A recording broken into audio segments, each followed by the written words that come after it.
மாயிகா பரிசாரில் இருந்து வெளியேறினால் அது கூட்டணிக்கு மிகப்பெரிய அடியாக இருக்கலாம் என்றும், ஏனெனில் மலாய்க்காரர்களை மையமாக கொண்ட கூட்டணியாக பரிசான் கருதப்படும் என்றும் ஆய்வாளர் ஒருவர் தெரிவித்துள்ளார்.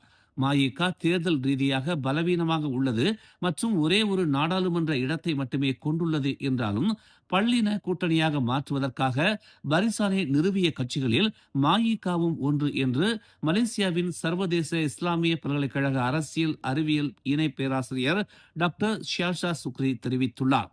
மாயிகா வெளியேற முடிவு செய்தால் அது அம்னோ அல்லது மலாய்க்காரர்களை மையப்படுத்தப்பட்ட கூட்டணியாக பரிசானை மாற்றிவிடும் என்று அவர் குறிப்பிட்டுள்ளார். இது அனைத்து இனங்களையும் ஒன்றிணைக்கும் வாகனமாக இருக்க வேண்டிய பரிசான் மீதான மக்களின் பார்வையை பாதிக்கும் என்று அவர் நியூ ஸ்டேட்ஸ் டைம்ஸிடம் தெரிவித்துள்ளார். மேலும் செய்திகளை தெரிந்து கொள்ள தமிழ் மலர் இணையதளம், தமிழ் மலர் செயலி மற்றும் மலர் டிவி யூடியூப் சேனலை வலம் வாருங்கள். எங்களோடு இணைந்திருக்க மலர் டிவியை பதிவு செய்து கொள்ளுங்கள். உறவுகள் மகிழ்ந்திட விருப்பம் மற்றும் பகிர்வு சேவையை சொடுக்கிடுங்கள்.